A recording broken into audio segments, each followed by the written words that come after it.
Um, it is day 4 of the 67th London Film Festival in partnership with American Express. My name is Kristy Matheson. I have the great privilege of being the festival director and to be with you all here tonight for this incredible headline gala. My sincere thanks to Apple Films. We saw this film some months ago in Cannes, and it was a real dream for us to have it. So very, very pleased that we can all be here tonight in Royal Festival Hall to see Killers of the Flower Moon. When it comes to cinema, the word epic is really bandied around quite a bit, but I think the greatest epics really understand that scale is nothing without intimacy. And tonight's film is cinema writ large. It's unfolding on a very vast canvas, but it very much probes deeply and very intimately the psychology and the environments of its characters. There is really always a sense of anticipation every time Martin Scorsese makes a new film, but I think with this one, it's incredibly special. At its heart, it's a compassionate tale of a proud nation who become the target of greed. We have 2 incredible guests with us here this evening, so without further delay, would you please join me in giving an incredibly warm welcome to Chief Standing Bear of the Osage Nation and co-writer and director Martin Scorsese.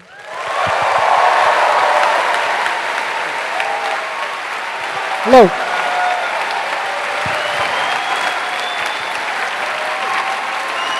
Thank you. What do you want me to sit here? Hey, thank you. Thank you. Thank you. Whew. Well. Got a full house in here tonight. So I thought we might just speak very briefly about the book. David Grann's novel is like your film, very epic in scale, but it takes quite a different structure to the film. In this film, you really centre the Osage Nation and the people who mean to do them harm. So I'm wondering if you could tell us a little about how you and Eric Roth decided to approach the story structure of the film. Well, a lot of it has to do with, of course, David Grann's book is non-fiction, and it has the point of view of the Bureau of Investigation at that time, later became the FBI, coming in to solve these crimes, so to speak. But as Eric and I were working on the script, I had difficulty in a number of things. One, which the shadow of the American Western, which for me ended with Peckinpah's Wild Bunch, and then has become something else.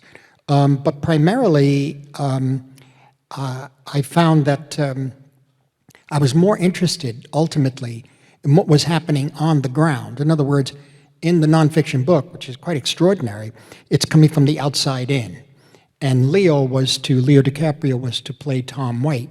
And we were trying to find ways to make that very interesting because Tom White was a very straight-laced, very powerful, just as you see him here, portrayed by Jesse Plemons.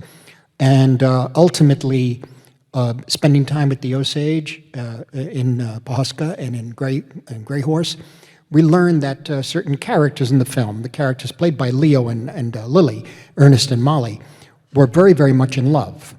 And ultimately, it was Leo DiCaprio who said, where's the heart of the film? And I said, the heart of the film is really Mollie and Ernest. And he looked at me and said, what if I change parts? I said, okay, that just means we have to open everything up from the inside out, and instead of coming from the outside in, we're in them already. It's almost like soldiers only knowing in a battle what's ahead of you from 1 foot to forward and 1 foot left, from 1 foot right. You don't see anything else. You're there on the ground. And so I felt that that was the way to go. And Chief Standing Bear, for people that are unaware of the shocking history that we see portrayed in tonight's film, what does it mean for the Osage Nation to see this story on screen and to know that this is becoming something that is seen globally? Yes, I can tell you that the overwhelming sentiment is all of our fears that once again we were going to be stereotyped as Native Americans while others tell our story. Those fears were misplaced once we began to know that Martin Scorsese was going to pick up where David Grann left and show the respect and care that's needed to tell this delicate story, which is still alive and well amongst my people. And when Marty walks in to the first meeting and says, we're going to film here, that started it off and building that trust like David had done. And it's not just one meeting, one dinner. There were several over a period of years. And they were all so careful, and we were too, to build on a relationship and work together, and the movie exceeded our expectations. Thank you, sir. Thank you, Chief. And with David Grann, he spent a lot of time with you as well when he was writing the book, so there was an extension of that care. Absolutely. David showed that this is a true story and documented it. And if you haven't read the book, one person told me today they're companion pieces. The book has a different approach to the story than the movie, and the movie talks about the people involved. David's book is the birth of the FBI and the Osage Reign of Terror, and he stays with that theme throughout the book. But his research skills are remarkable, and it can be said that this is a true story. And unfortunately, the powers that make these things happen still exist, and this should never happen to anyone else. In terms of your cast, you have an incredible cast in this film. Can you tell us a little about how you came to work with Lily Gladstone, and just how that working relationship was against two actors who you've worked with quite a bit? I mean, Lily Gladstone was presented to me through my casting person who I've worked with since Goodfellas, and that's Ellen Lewis. And she pointed out right before the pandemic hit, we were very concerned as to who could play Lily because, who could play Mollie. We were concerned because as we had to create a lot of the dialogue for them, as opposed to other characters in the picture, some of the dialogue is already existing in the transcripts of their trials and in interviews by the FBI, or Bureau of Investigation. So we were very concerned about that. But we said we need somebody who really could play this, who really could understand the very nature of this world, and that love, and that trust, and that betrayal. And Ellen told me, I think we're going to be all right, which is code for I think we got the person. And before the pandemic hit, she showed me Certain Women, Kelly Reichardt's film, and this whole sequence that she plays Lily.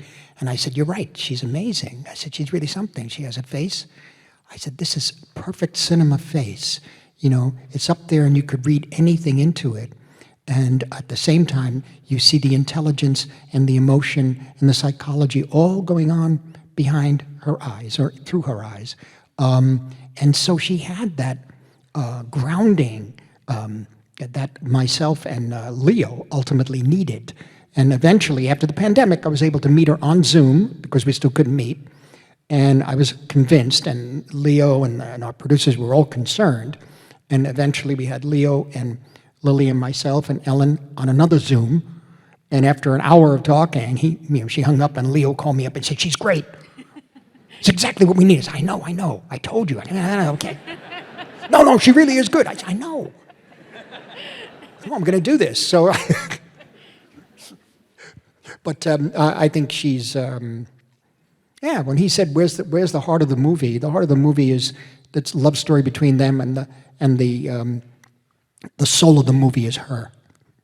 It really is. It's an incredible performance. It's an incredible film, and it tells a very, very important story, which may have happened some time ago, but really still resonates today. I think you're in for such an extraordinary ride over the next few hours. Would you please join me in thanking Chief Standing Bear and Martin Scorsese? Thank you. Thank you. Thank you so much. Thank you. Thank you.